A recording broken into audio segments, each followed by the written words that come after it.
Hello, मेरा नाम है हुसैन और आज का जो टॉपिक है ना, वो टॉपिक है दुबई से माल्टा जाने के ऊपर।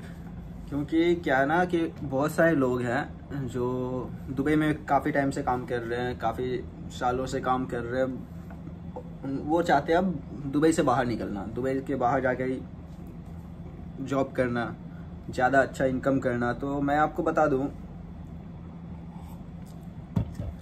बता दूं कि दुबई से माल्टा जाने में क्या खर्चा है। जो लोगों का कॉमन सा क्वेश्चन होता है ना, वो क्वेश्चन होता है कि यार मैं माल्टा जाना चाहता हूं, बट वहां पे कितना खर्चा होगा ये हमें नहीं पता है। तो मैं आपको बता दूं, दुबई से माल्टा जाने में जो खर्चा आता है इंक्लूडिंग ऑल, जैसा कि सबसे पहले आप जाते हो तो जाहिर सी बात है आप कोई कंसल्टेंसी में जाओगे, कोई एजेंट को पकड़ोगे जो आपको दुबई से माल्टा के लिए आपको रेडी करे। तो कंसल्टेंसी में मैं यहाँ पे कोई कंसल्टेंसी का नाम नहीं ले रहा हूँ, मैं किसी कंसल्टेंसी को रिफर नहीं कर रहा हूँ। आप लोग पता कीजिए अपने नियर बाई, वहाँ पे बहुत सारे कंसल्टेंसी है, बहुत सारे हैं जो जेन्युइन काम करते हैं। तो आप लोग पता कीजिए, पता करने के बाद डिसीजन लीजिए। तो कंसल्टेंसी जो है ना, कंसल्टेंसी आप जाते हो तो वो तो अपना चार्ज थोड़ा रखेगा ही, थोड़ी उनका जो चार्ज है वो रखेगा।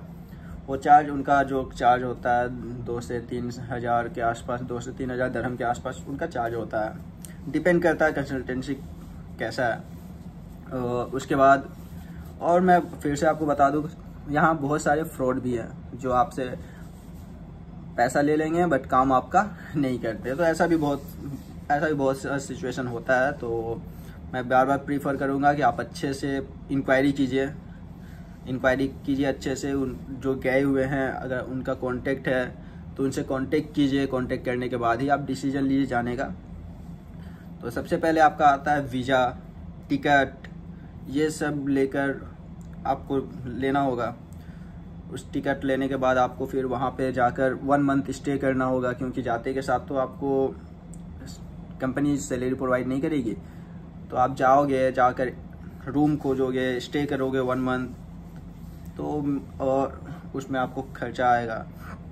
उसके बाद वहाँ पे जाकर रूम, मोस्टली जो होता है ज़्यादातर कंपनी रूम प्रोवाइड नहीं करती है। मैं आपको क्लियर बता रहा हूँ कि अगर आप जा रहे हो तो ये चीज़ का ध्यान रखिएगा, माइंड में ये चीज़ हमेशा रखिएगा। ज़्यादातर कंसल्टेंसी जो है ना, ज़्यादातर कंपनी जो है ना वो रूम प्रोवाइड नहीं करती है। तो आपको जाना है, जाकर रूम खोजना होगा। रूम खोजने के बाद आपको वहाँ पे स्टे करना होगा, खाना पीना रहना सब में आपका खर्चा आएगा, ठीक है।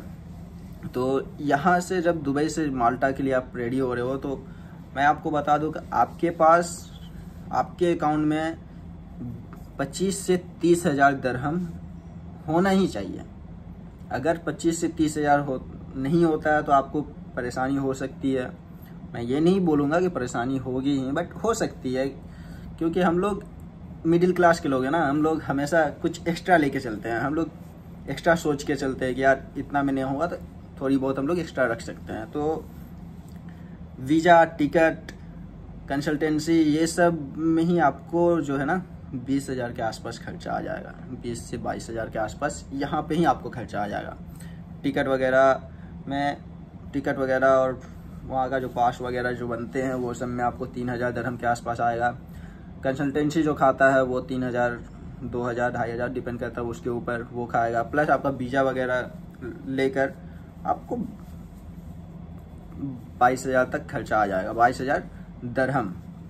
अब फिर यहाँ से जब आप वहाँ पे जाते हो तो वहाँ पे जाने के बाद आपको क्या है कि रूम खोजना पड़ेगा। रूम खोजने के बाद आपको वहाँ स्टे करना है, 1 मंथ रहना है, खाना पीना, ये सारी चीज़ों को आपको ध्यान में रख के चलना है, ठीक है। ये सारी चीज़ों को आपको ध्यान में रख के चलना है। तो आपके पॉकेट में, आपके अकाउंट में जब आप 30 हज़ार दरहम सेव कर ले रहे हो तब आप डिसीजन लो कि हाँ आपको अब माल्टा के लिए आप रेडी हो, आप माल्टा जा सकते हो, ठीक है। बहुत सारे लोगों का ये क्वेश्चन है कि दुबई से माल्टा जाने में क्या खर्चा आता है। तो ये खर्चा आपको आता है, मैं आपको बता दे रहा हूँ क्लियर कि 20 से 30 हज़ार, 25 से 30, 20, क्योंकि 22 हज़ार तो आपको यहीं जाने में ही लग जाएगा। तो आपके पास 7-8 हज़ार दरहम होना चाहिए वहाँ पे 1 मंथ स्टे करने के लिए, ठीक है।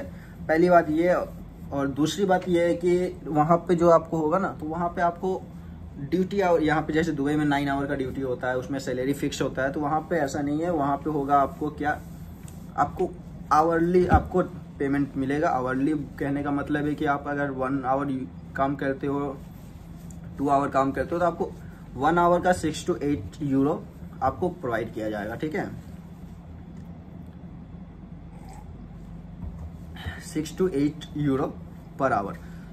और मैं आपको बता दूं कि मेनली जो काम है ना, वहाँ पे सीजन जो है ना, जो बिजनेस सीजन होता है वो होता है गर्मियों के टाइम में, ठीक है। क्योंकि विंटर के टाइम में वहाँ पे बहुत ज़्यादा ठंडा होता है, बहुत ज़्यादा विंटर के टाइम में बहुत ज़्यादा ठंड होता है, तो बिजनेस थोड़ा डाउन होता है।